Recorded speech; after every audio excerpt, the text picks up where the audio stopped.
stay tuned because for the next 60 minutes, Motorsports Unlimited is on the air. Hi, I'm Jerry Bryant, and these are the lovely ladies of motorsports. And all this hour, we're going to have 60 minutes of action-packed excitement. All kinds of exciting things will happen.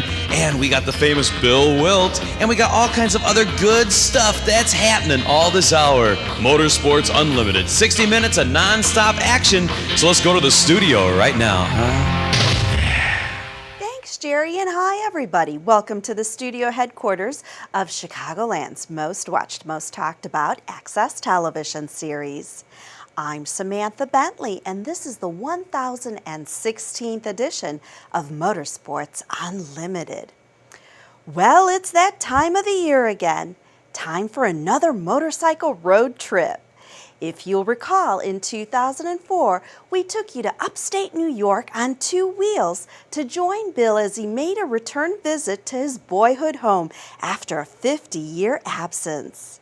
In 2005, it was the completion of a trip to Kansas City he started 40 years ago. I wonder what this year's motorcycle adventure is going to be about. Let's find out. I'll be glad to tell you a little bit about it, Sam. As everyone already knows, I don't reveal destinations in advance, but I would like to give folks an idea of what we're going to do. I suppose one could best sum up this adventure as an effort to see what cool stuff one can stumble across traveling the highways and byways of America. A couple of things before we start. First, as much as possible, I avoid the interstates. It's not that I don't like them. They're wonderful for commercial traffic. It's that I find America's real charm on the secondary highway system. Second, each year we've done this series within the Motorsports Unlimited series, I've been frustrated. A motorcycle road trip is as much, or perhaps more, about the ride as it is about the destination. Yet, each year I find myself highlighting destinations over the ride. This year I'm determined to show you the joy of the ride. This isn't easy on television because the very nature of this medium separates you from the environment. Like traveling in a car, you're seeing everything through glass.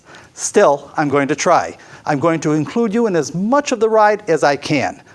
What do I mean? How about this? Okay, I'm just about ready to go. I want to get some gas. I don't know if I can see it, but I'm on empty. So I like to start with a full tank of gas. And of course, I want to test the video. So I'll be back in front of the house in a few minutes. Do a stand-up piece. That will ensure that I've got all the equipment that I'm supposed to have with me. Just amazing how many little pieces and how easy it is to forget something and be shot down from it. But first things first. First we have to get some gas.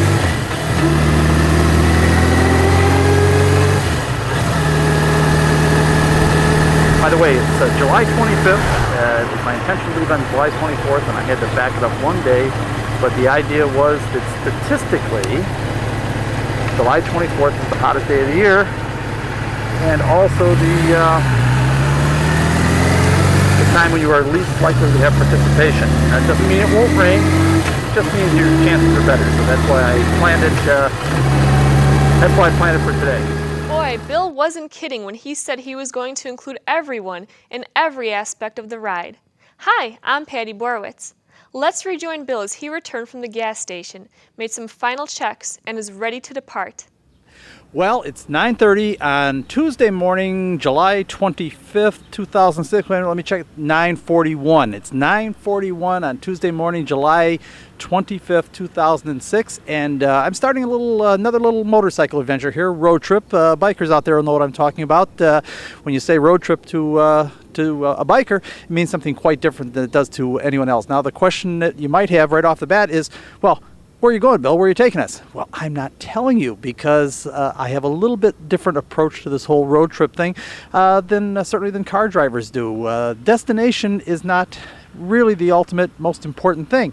I won't say most important. Everything I break it up into thirds. The trip there is a third of the trip, the destination is a third of the trip, and the return is a third of the trip. So the trip, the travel part of it, is just as important to me and just as much fun, sometimes more than the actual destination. So what I'm saying is that it's now 9:42 in the morning. We are going to proceed, and again, remember, I stay away from the interstate highway system, and you'll see what I'm talking about in just a few minutes as I get underway here. This time I'm really making a point of it. Bill said in addition to finding cool stuff touring America's secondary highway system, he also wanted to point out some picturesque riding areas right here in the Chicagoland area. Hi, I'm Janine Lauschat. Let's see what Bill has in mind. Well, I'm ready to go, and as always, another half hour killed. I cannot believe how long it takes me to get going. In my own defense, I really think it's because of the additional burden of the video equipment and the still camera and all the rest of it. So it's not just a matter of throwing a few pieces of clothing into the saddlebags. There's quite a bit to it. In addition to that, of course, again, remember, 63-year-old heart patient. I've got a fair amount of medication that has to be accounted for. I have to make sure I take all of that with me. It gets to be quite an ordeal as you get older. It's not the same as when you were younger. So far, it looks like a beautiful day. You know, Amelia Earhart said that adventure is where you find it. And I've come to understand through the motorcycle trips that she was exactly correct. Right now, this is just a trip.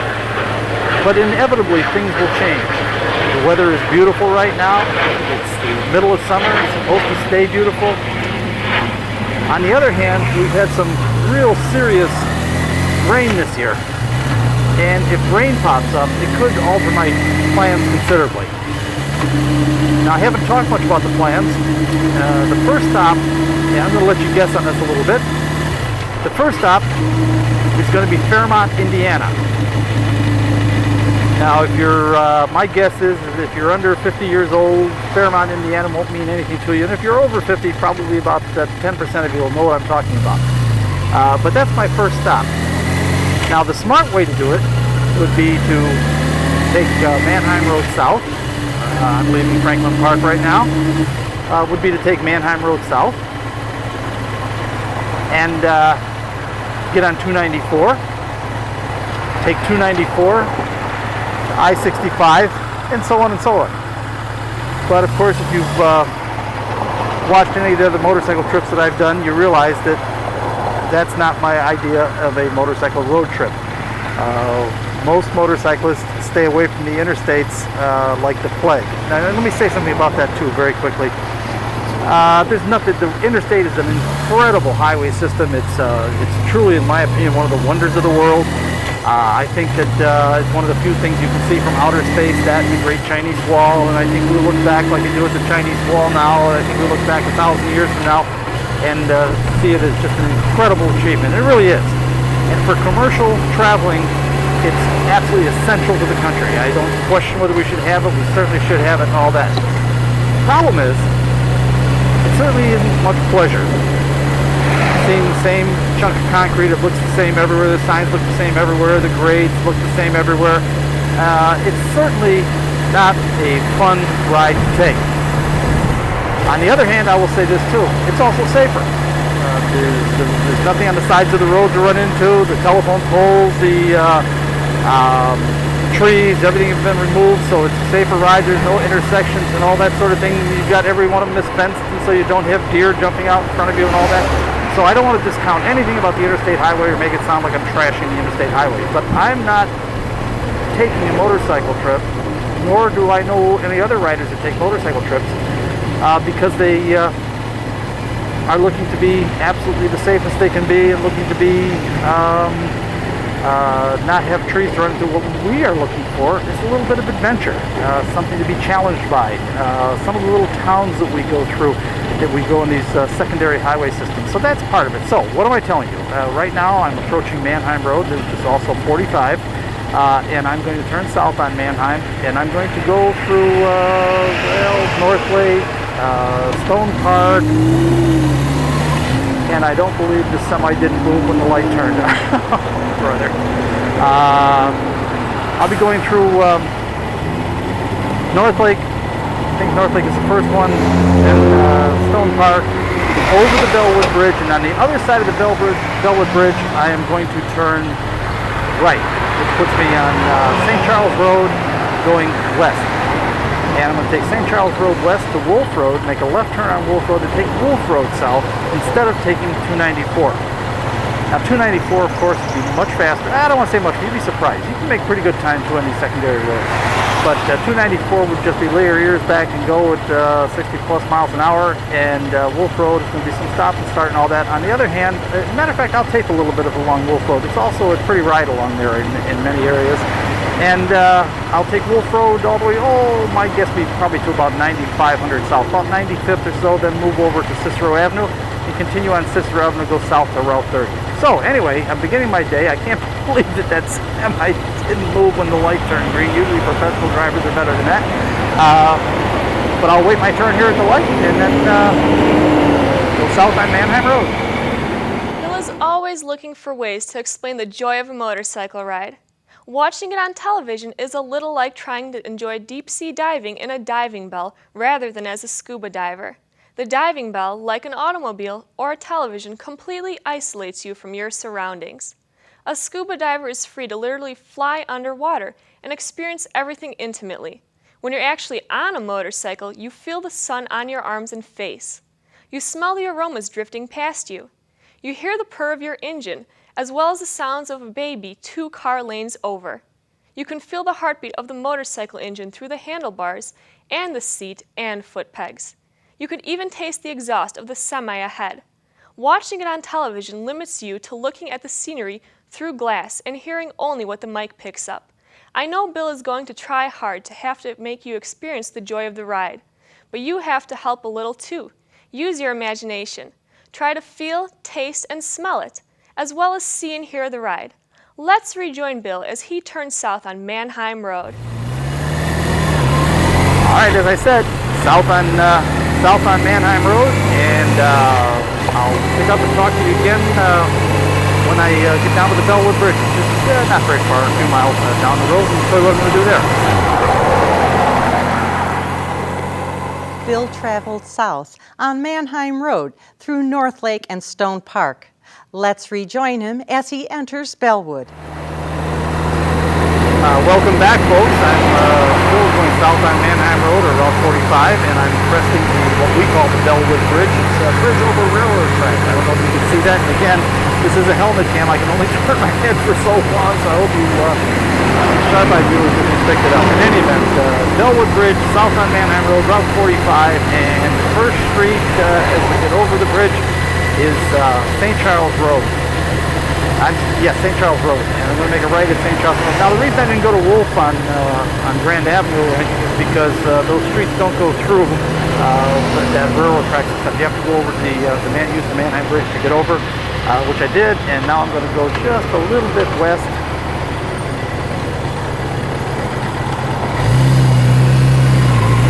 Just a little bit west here to Wolf Road, show you what I have in mind.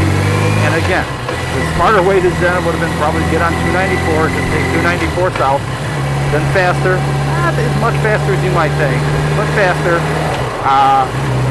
But boy, there's really not much to see. So, as a matter of fact, I mentioned earlier about Amelia Earhart saying adventure is where you find it, and I think she's absolutely correct.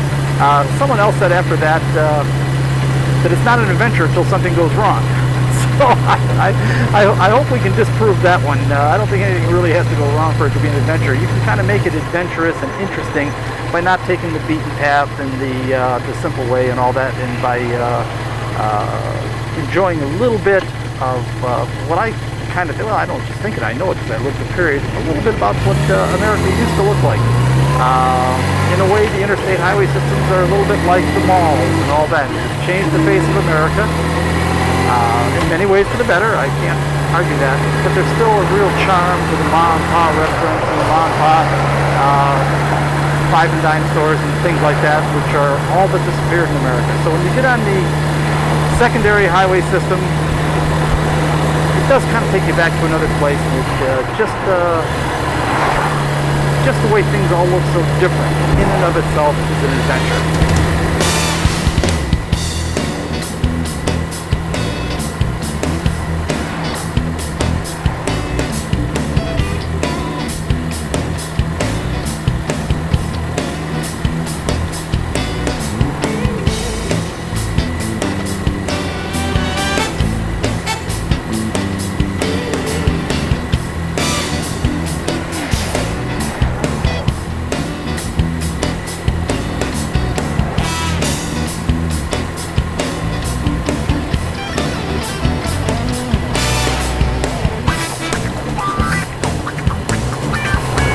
We've got Wolf Road just ahead here, and by the way, some of the sharp-eyed viewers are going to notice that I don't always put my turn signal on, and the reason for that is because I can't seem to remember to turn the darn thing off, and it's more than a little embarrassing. If I have time later, I'll tell you a little story about that on the last trip to Kansas. Embarrassing little thing about not turning the turn signal off, and when I'm in this kind of a situation where we have a left turn lane and it's quite clear what everybody is doing, and I'm going to make a left turn, or I'd be in the wrong lane, obviously. I don't always turn it on just because I'm afraid I'm going to forget to turn the darn thing off. It doesn't mean I don't use it all the time. It just means I try to reduce my chances of looking completely foolish by being the old guy that's got his turn signal flashing for miles. Try to avoid it if I can. Sorry, folks, if I do. Anyway, south on Wolf Road now, and I'll talk to you again shortly. Bill's mentioned several times the fast way would be to take Interstate 294 south. 294 is the blue line. Instead of going the way he's going, Mannheim Road to St. Charles Road to Wolf Road, that's the red line. But when you're traveling for the pleasure of traveling, the secondary roads are amazing. Let's rejoin him further south on Wolf Road. Now there's the Brookfield Zoo sign. There's Brookfield left at the signal. There's another one ahead. It's also showing this is 31st Street. And I just want to give you an idea. Actually, Wolf Road is real pretty all the way from Bellwood. You travel through Bellwood and on south. And again, there was another sign, I don't know if you saw it or not, that Brookfield Zoo to the left. Brookfield is several miles from here, but at least tells you how to get there. Anyhow, I just want to give you an idea of how pretty Wolf Road becomes as it goes further south. And this comes back, by the way, in part from some of my old memories when I used to race at Santa Fe Speedway, because very often we used Wolf Road to go down. And I always thought to myself, gee, what a pleasant ride this is. Of course, after a while, the interstates and all the rest of it, last-minute engine building and all the rest. But when we had time, this was a nice way to go.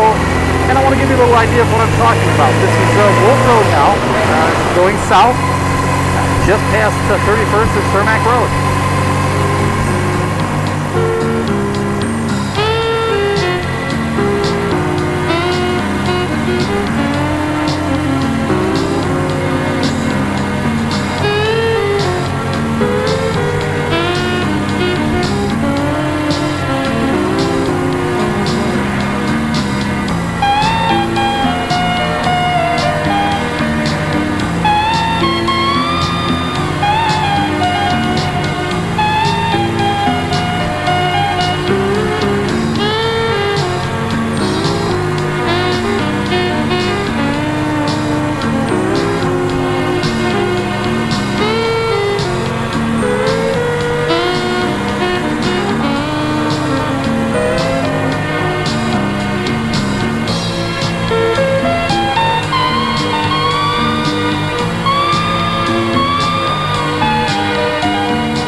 There's a sign from the Illinois Tollway, tried to entice me to get over to 294, but I'm not going to do it. I'm enjoying this ride. Kind of hard to explain, because no matter how we do this, with the helmet cam and all that, and by the way, this is Ogden Avenue, or Route 34, the old Route 66 that we're crossing over now. No matter how we try to do this, or how we try to explain the joy of a motorcycle road trip, we still end up with the problem that you're watching it on a television screen, and it's kind of like being inside your car. It's just not the same. I'm at a loss for words of how to explain it difference except to say that on a motorcycle you are part of the environment. You're not passing through it in a capsule. You are part of it. You are part of the sights and sounds and smells. The best way I can say it is that it assaults all of your senses. Sight, smell, touch, feel, hearing. All 5 of your senses are excited, and it makes even what looks like the most mundane scenery somehow more exciting and adventure. And that's why it's so much fun to do it on a motorcycle. And again, I always throw in my disclaimers in there, of course, that motorcycling isn't for everyone.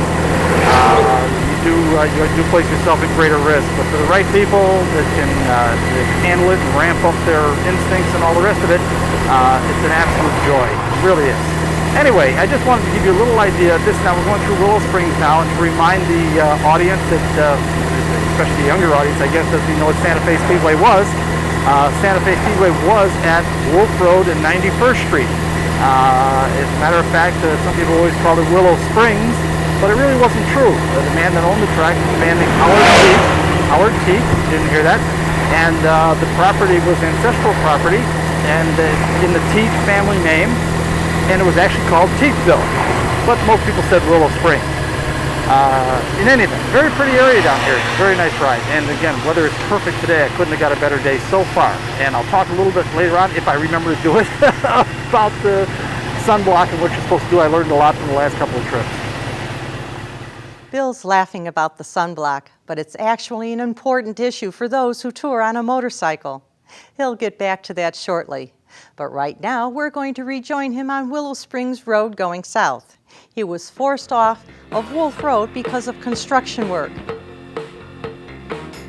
I'm very familiar with this area, and I think it was a stroke of luck because, as he's about to find out, this is a very pretty area.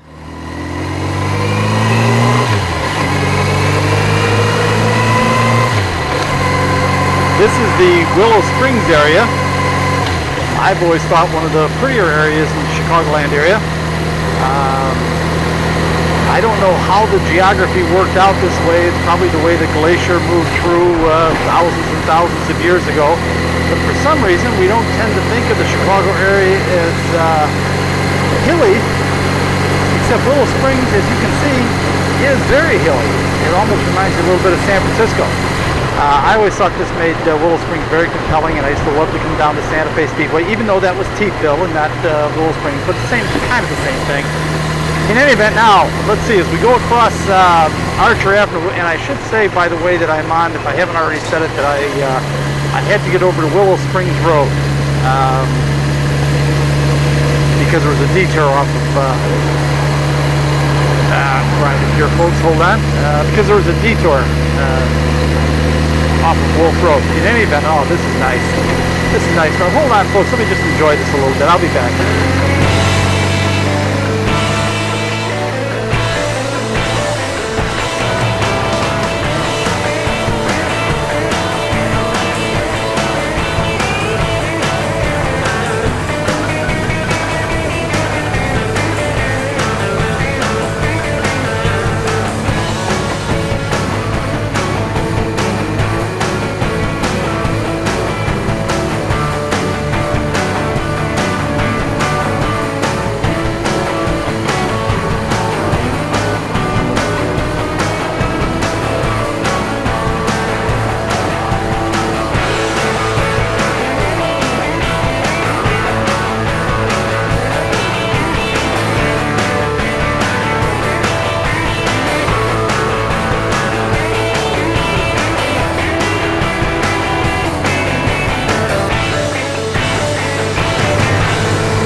Boy, what a nice stretch of road that was. And by the way, folks, when you get into those kinds of areas, remember, you have to use your head. I think sometimes we get so conditioned by the modern highway systems of everything being fenced off and all that, we don't realize that there's wildlife all over the place, and especially when you get into these secondary highway systems, a deer could very quickly jump out from the underbrush. So you have to keep those things in mind. It really requires you to be heads up all the time. But boy, what a scenery! What scenery! It's absolutely beautiful down here. I'm not I thought I was taking you on a little ride that we did Harvey Walden's Cobra a couple of years ago, did a little road test of it. Cobra Dude, as you'll remember. And we used these roads down this way. Art and Janine Lauschat are very familiar with this road system down here. And I kind of thought when I went from Willow Springs Road, when I went across Archer Avenue, I thought that road up into the Forest Preserve area somehow became 95th. I don't think so now, but I don't care. This is very cool. This is nice. Enjoy a little bit.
Saw that there were people fishing. I'm not really sure what area this is. We're only about 45 minutes from downtown Chicago.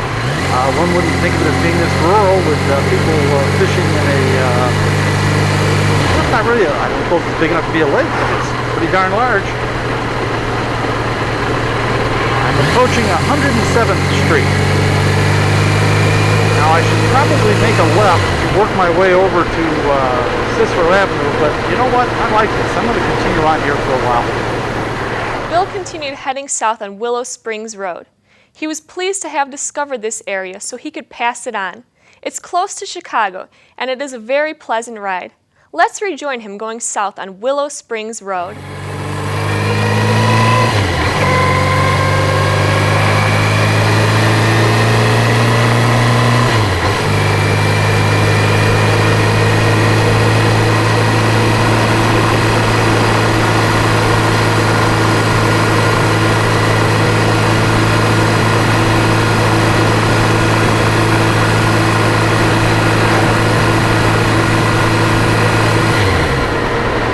Very interesting.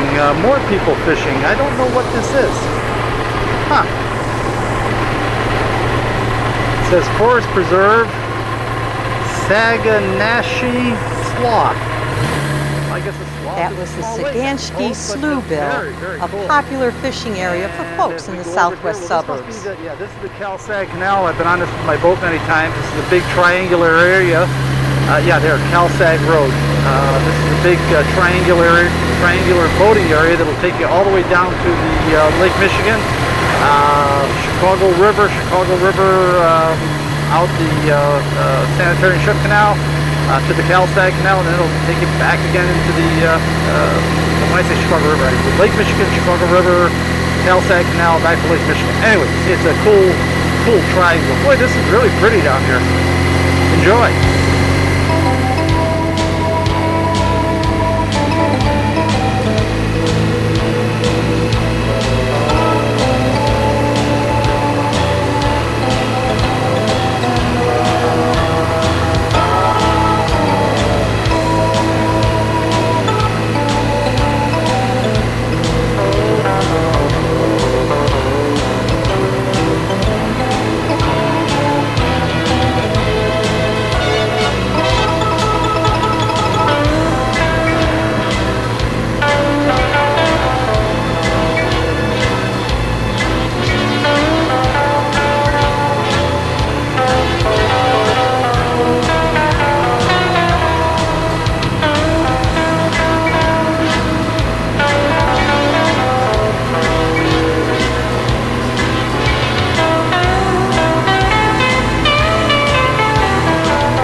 bear left to get over there. I'm ultimately trying to get on Route 30 to take Route 30 into Indiana.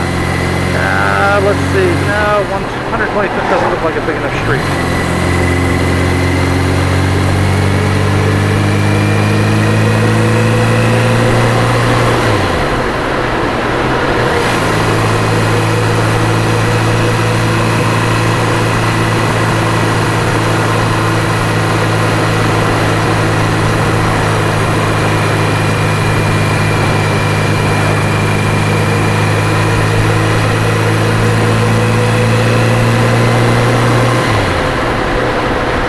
The next major street, I'm going to make a left, which will have me going east to get over to what I anticipate I want to use is Cicero Avenue to go down to Route 30 and take Route 30 into Indiana. There's a major street up ahead. I see traffic lights. Let's see what we've got.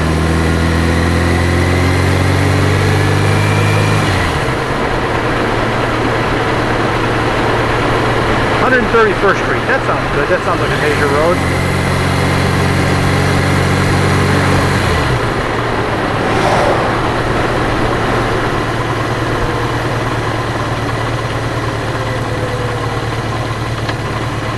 Trying to find a name of the town here for you folks. This is, I know it's not Willow Springs anymore.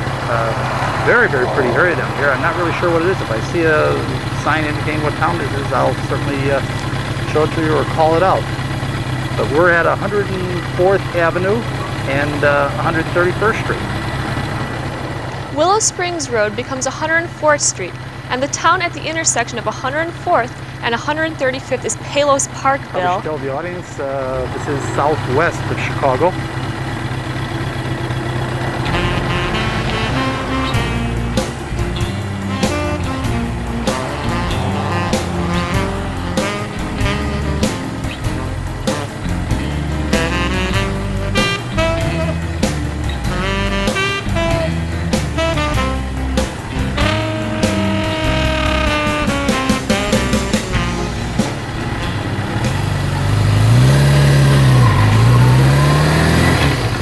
Dogs over here. I don't think they like the motorcycle. Let's see if I can show them to you. They're chasing down the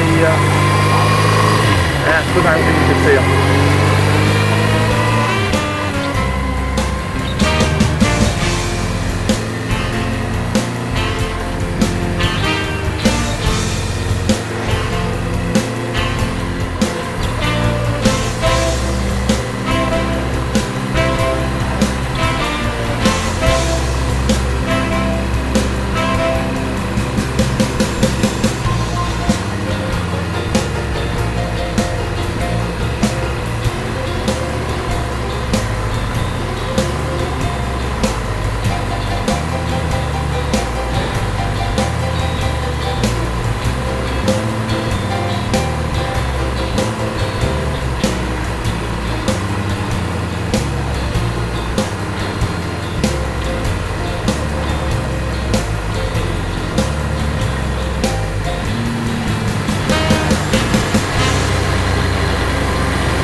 I still don't see any kind of a sign, and I'm looking, folks, to identify what town we're in. Now, this is a Mill Creek. I assume that's the Mill Creek Shopping Center, but I'm not sure that means there's a town of Mill Creek. I don't know. Pretty area. Oh, I see right ahead, Junction 45. Should I take 45?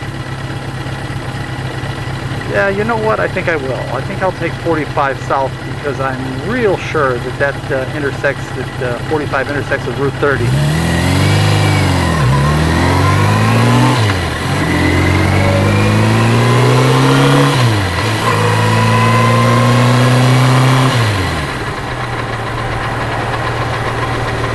Yeah, I think I'll do that. I'll take Ride 45, which is called LaGrange Road down here. I'll take that south.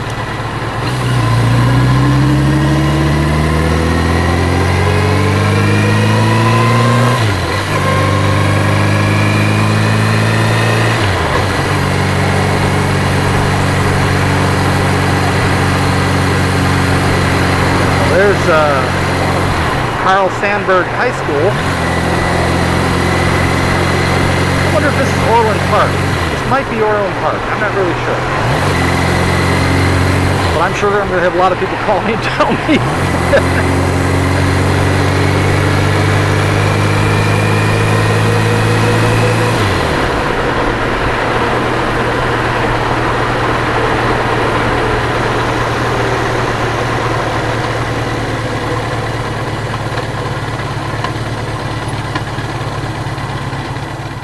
Bill continued south on Route 45, looking for Route 30 to head east to Indiana. Of course, once again, he opts not to take the interstate, in this case, I-80.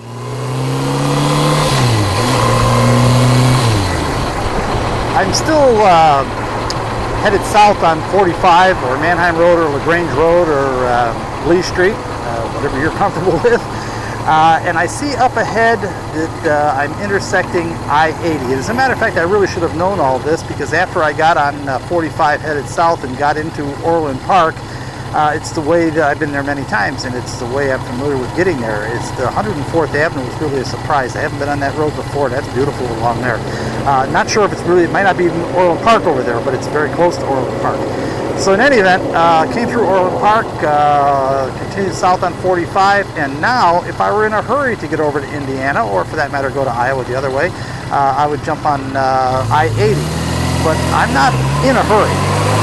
What I'm in a hurry for is a nice ride in the country, and that's what I'm getting.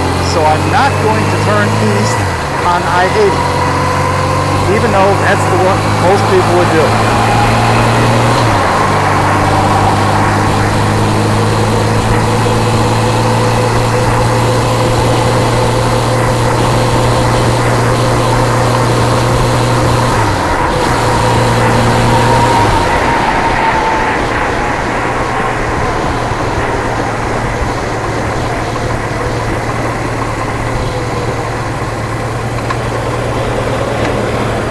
Instead of turning east on I-80, I'm going to continue south to Route 30.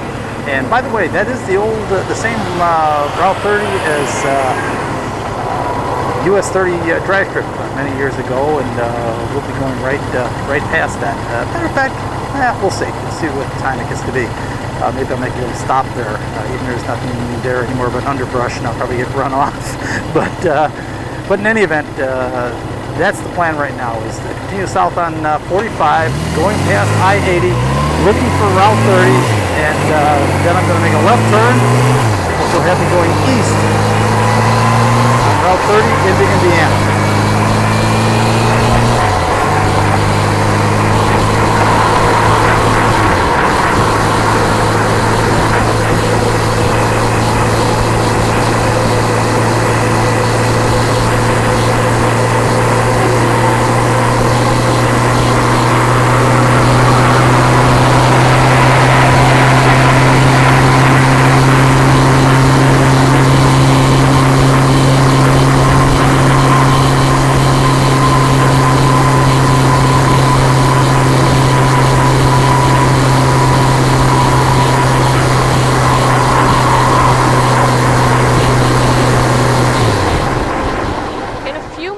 He saw a sign saying Route 30 ahead. I'm in Frankfort now, and I just saw the corner of my eye up there a sign that said Junction 30. Yes, sir, there it is, Junction 30.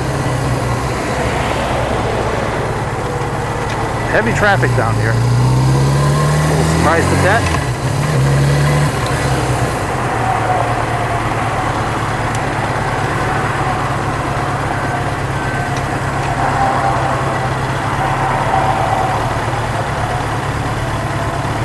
Junction 30, Lincoln Highway. One day I'll have to look up the information about some of the other roads other than the Route 19 thing that I did. Some of these highways have very interesting histories. Date back quite a long time.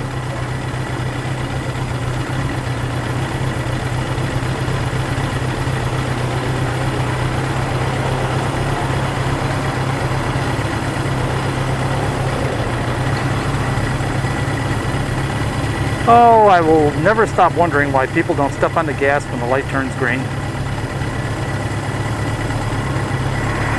It's like they forget what they're waiting for, I guess.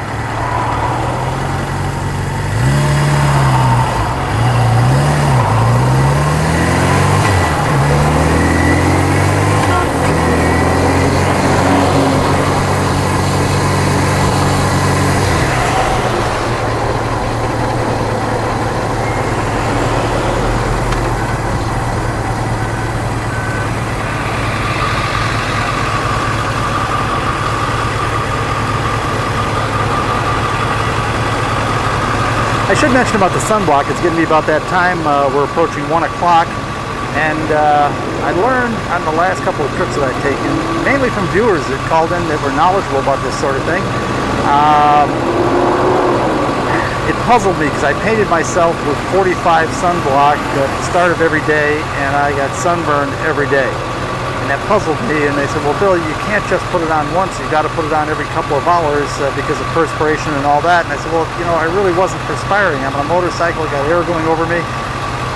Well, some very knowledgeable people explained to me that you are perspiring, and in those conditions you just don't notice it because you don't see sweat because it evaporates so quickly after it exits your body because the air going over it.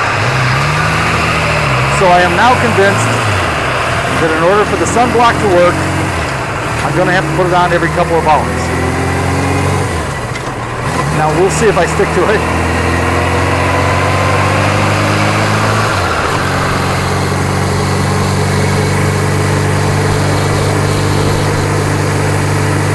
All right, if my explanation wasn't clear now, I'm on Route 30, headed east towards Indiana.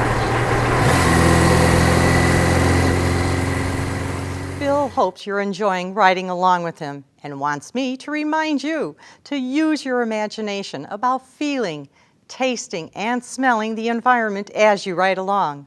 Perhaps you can set up a fan in your living room blowing on you while watching for the next few weeks. Let's rejoin Bill. He's traveled some distance east on Route 30 and is approaching Indiana.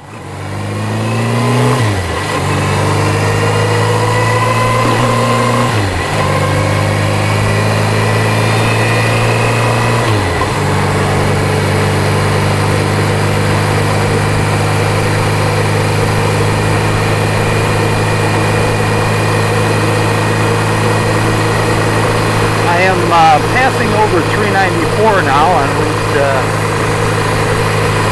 30, so that tells me that I'm getting very close to the Indiana state line. In case you didn't hear me, I just passed over 394, and I'm headed east on Route 30, and that means I'm getting very close to the Indiana state line. I'm still in Illinois right now.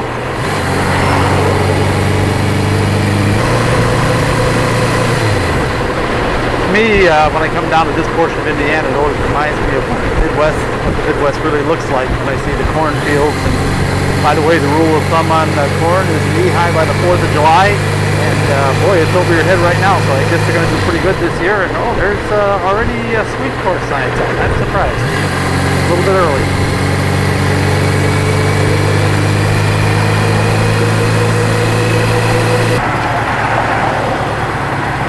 We are very close to the Indiana state line now. I think the sign is just up ahead. I'd like to stop there and do a little stand-up piece. If I'm not mistaken, it's perhaps 1,000 yards ahead.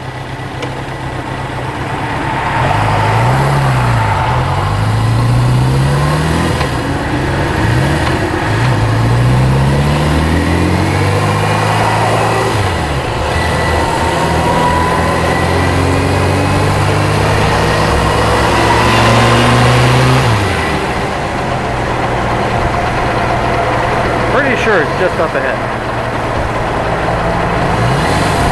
Sure enough.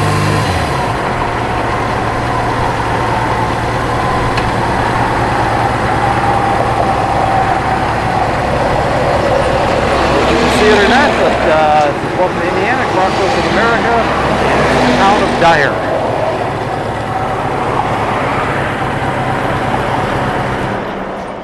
Enjoying the lovely countryside and beginning to understand why Bill avoids the interstates for pleasure travel.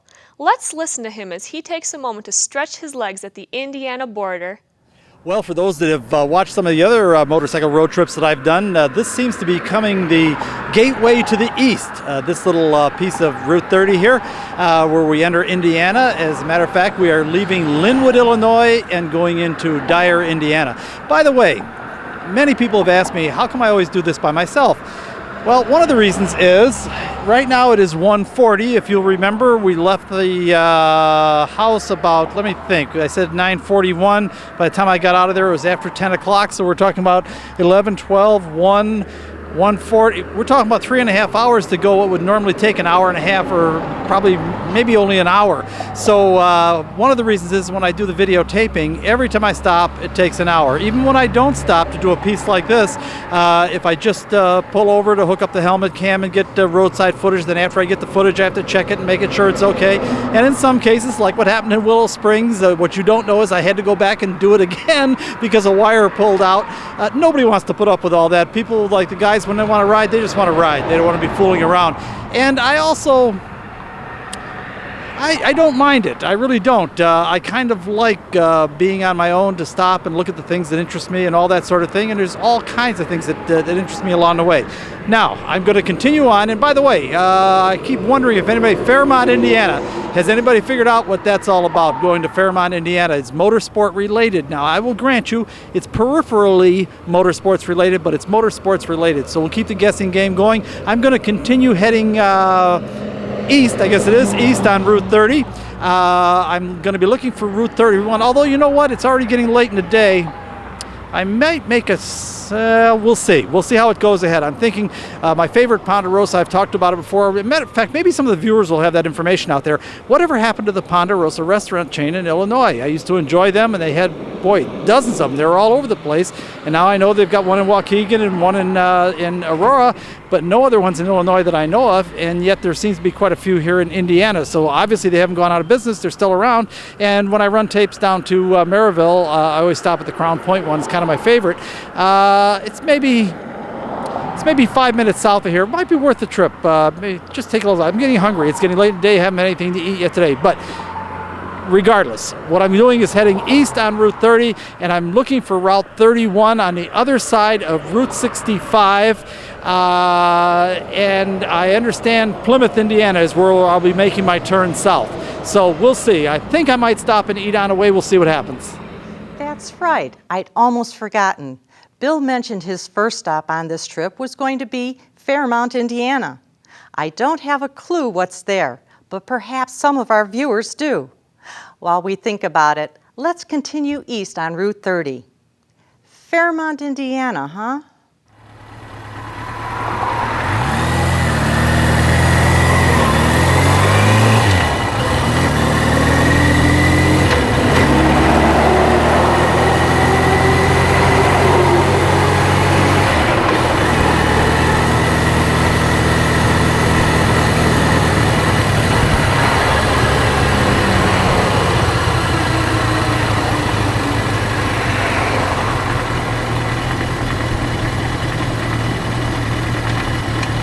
We're in the town of Dyer now, Dyer, Indiana, first town over the border. Used to be, by the way, I'm just kind of surprised. It used to be the gas, whenever I made my runs, deliver tapes in Indiana, I always made sure that I needed gas before I left Indiana. The gas was significantly less expensive. Doesn't seem to be that way anymore, although maybe it's because the gas is so expensive now, the difference of 15 or 20 cents just is insignificant because of the outrageous cost of fuel. Could be. I'm going to sort of pay attention. I didn't pay attention this morning when I filled up, so I don't know exactly when I look at a sign here. I don't know exactly what that would tell me. But just maybe they changed their tax structure in Indiana and the difference is so great anymore. I don't know.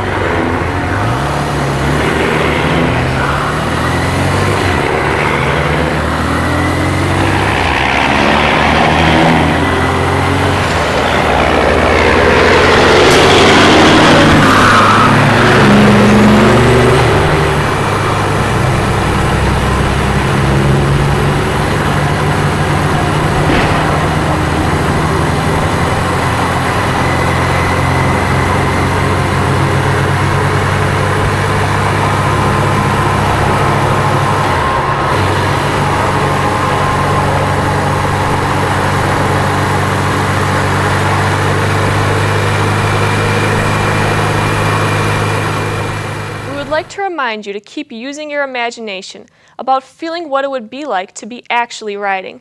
Are you getting sunburned yet? Bill continued east on Route 30 and soon found himself approaching Route 41.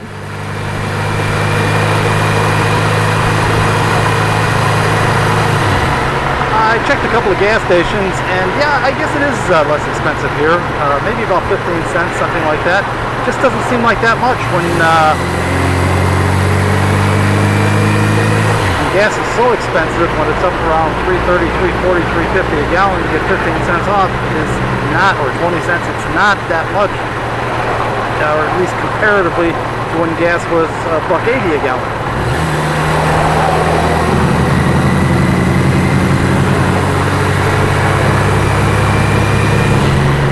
I'm looking over at the mobile station now. I filled up the Dale. They've got it covered, 3.30 something a gallon for premium, and I filled up this morning at a little over 3.50 a gallon. So yeah, I guess it is cheaper. It just doesn't seem cheap. I can't, in good conscience, use that word to describe the cost of gas. It's obscene, but it's just a little less obscene here in Indiana. In a moment, we'll be coming up with Route 41. My initial plan for the trip was to take Route 41 south from here, but I've been on 41 before. I'm pretty familiar with it. That's the way we go through Morocco, Indiana for the drive trip. And as I looked at the map and decided I was going to Fairmont, Indiana first, for undisclosed reasons, I said, you know what? On the other side of I-65, there's a Route 31, and I have not been on 31, and it seems to kind of parallel 41 going south. So I thought it would be more interesting for me, because I haven't been on 31 before. It would be more interesting for me to go to Route 31 and then take it south. So that's what I'm doing. That's why I'm not turning here at 41 to go south. And for those that don't know, 41 used to be, boy, it's funny how the world has changed. When I came to Chicago in 1955 with my parents, Route 41 was the kind of major highway for going to Florida from Chicago. It was a very important route. Of course, now everything's going to be replaced with the interstates. So 41 has got a rich history, but like I said, I've done 41 many times, and I want to give it a try with this Route 31. Boy, I hope it's 30. Matter of fact, I got my map here. I don't know if you can see that. You probably can't because it's too close to me. And I don't have my glasses on, but I'm pretty sure it's 31. I'll report back if it's not. And I still haven't made a decision yet about going to, if I'm going to run by that Ponderosa that I like in Crown Point. I have to go to Maryville, Indiana first, and I'll decide when to see how long it takes me to get there. Anyway, once again, nothing like a motorcycle road trip. I know it's a lot of fooling around with the video and all that, but it's still great. What a way to spend a day. What do you think? Will Bill take his side trip to Crown Point to eat? I'm continuing east on Route 30.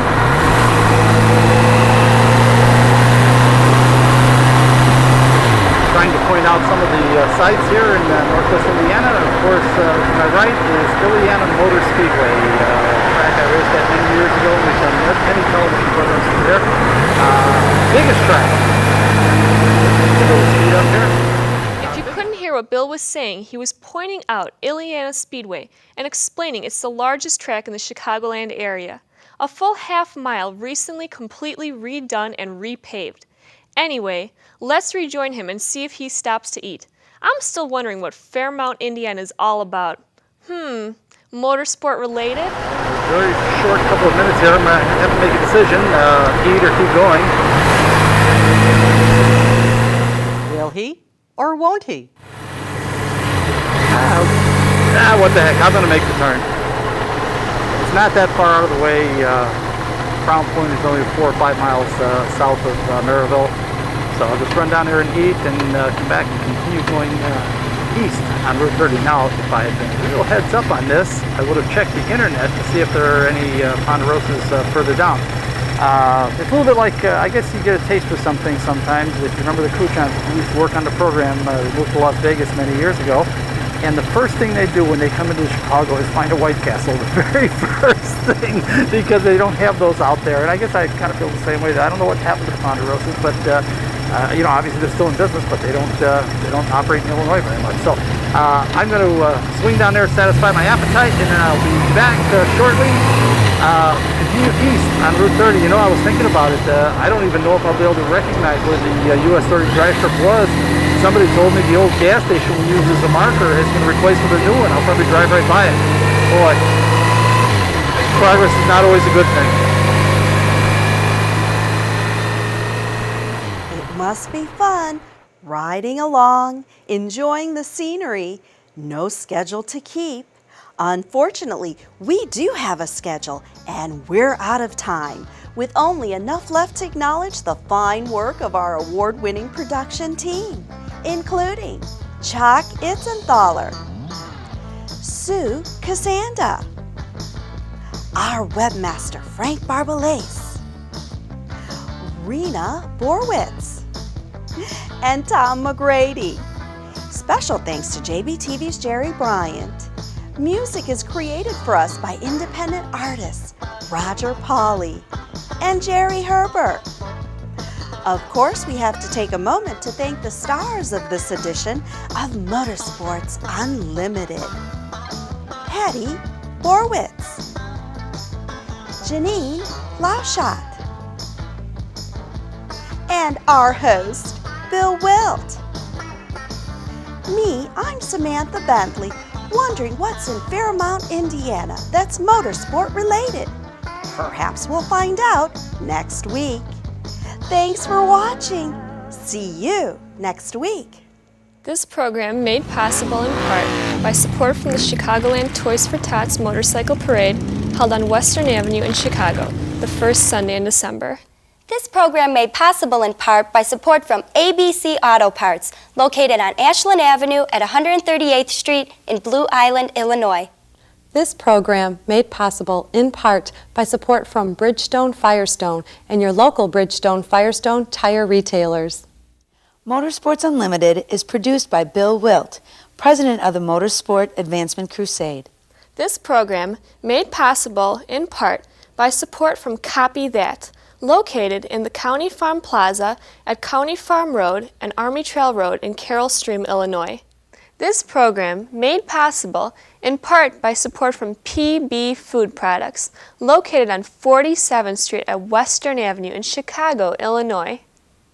This program made possible in part by support from J.C. Whitney & Company, located just off I-80 at the Utica exit in LaSalle, Illinois. This program made possible in part by support from Jimmy's Red Hots, located on Grand Avenue and Pulaski Road in Chicago. Motorsports Unlimited was created to raise public consciousness, understanding, and appreciation of the motorsport community and their activities. You can contact us by email at msutv.com, or you can write to Motorsport, P.O. Box 66242, Chicago, Illinois, 60666. We enjoy hearing from our audience. Please let us know what you think. Things he can fly. We ain't got no wings, just wind in his eyes. God bless the motorcycle man. He's gonna get around you any way that he can. So that's it, another edition of Motorsports Unlimited and the lovely ladies of motorsports. And be with us next week because we'll have something real exciting. Bill Wildt's going to have the lovely ladies, and just about anything can happen right here on Motorsports Unlimited. Every week at this time, we bring you the best in motorsports. So be seeing ya. Bye-bye. And keep on rocking.